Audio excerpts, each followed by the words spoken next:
Changing cultural tradition এই অধ্যায়ের একটি গুরুত্বপূর্ণ আলোচনা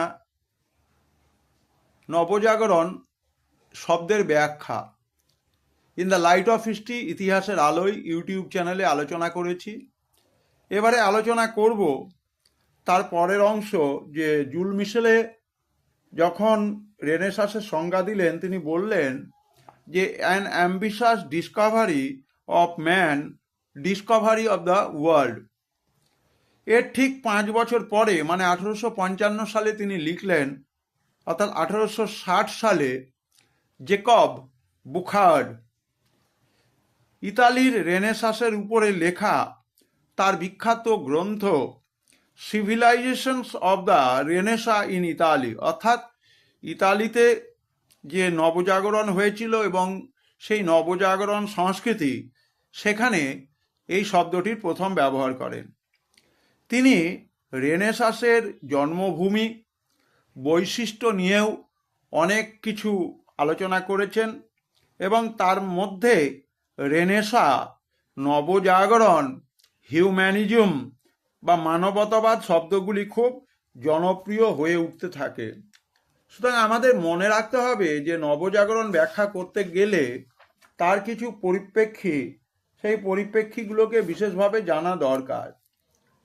যেমন হচ্ছে, নবজাগরণের বৈশিষ্ট্যই হলো অজানাকে জানা, অচেনাকে চেনার আগ্রহ, যুক্তির আলোতে বিশ্লেষণ করে সেগুলোকে গ্রহণ করা।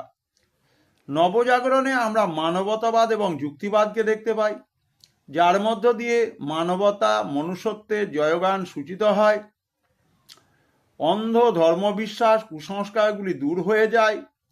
রেনেসা বা নবজাগরণের প্রভাবে প্রাচীন গ্রিক সাহিত্য, প্রাচীন রোমান সাহিত্য, দর্শন, শিল্প, বিজ্ঞান প্রভৃতি চর্চার ফলে তৎকালীন সাহিত্য, দর্শন, শিল্পকলা আরও বেশি করে যেন জীবন্ত হয়ে ওঠে, যেন আরও বেশি করে প্রাণবন্ত হয়ে ওঠে।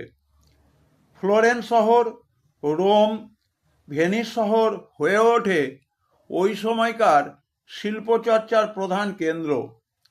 এই সময় জাতীয় এবং স্থানীয় ভাষা, জাতীয় সাহিত্য, স্থানীয় সাহিত্যের ব্যাপকভাবে বিকাশ লক্ষ্য করা যায়।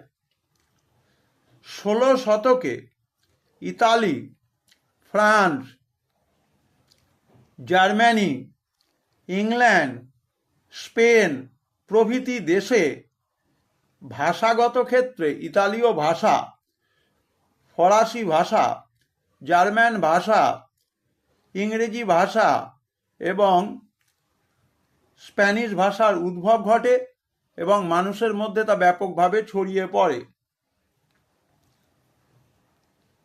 নবজাগরণ বিজ্ঞান চর্চাকে গতিশীল করে তোলে, ফলে মানব কল্যাণের পথ সুগম হয়।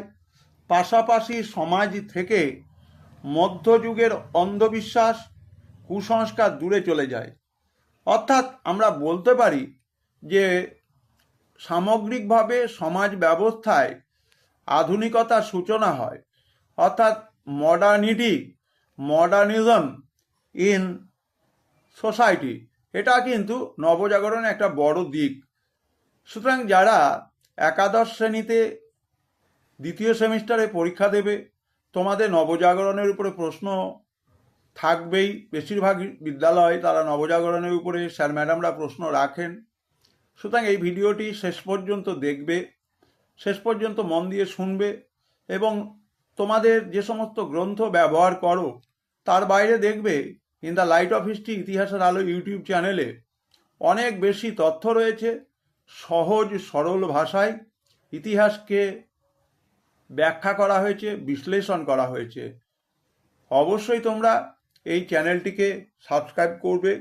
যে সমস্ত বন্ধুরা এই চ্যানেলটি সম্পর্কে জানে না তাদেরকে জানাবে, কারণ এই চ্যানেলটিতে পুরোটাই ইতিহাসের উপরেই কিন্তু তথ্য থাকে।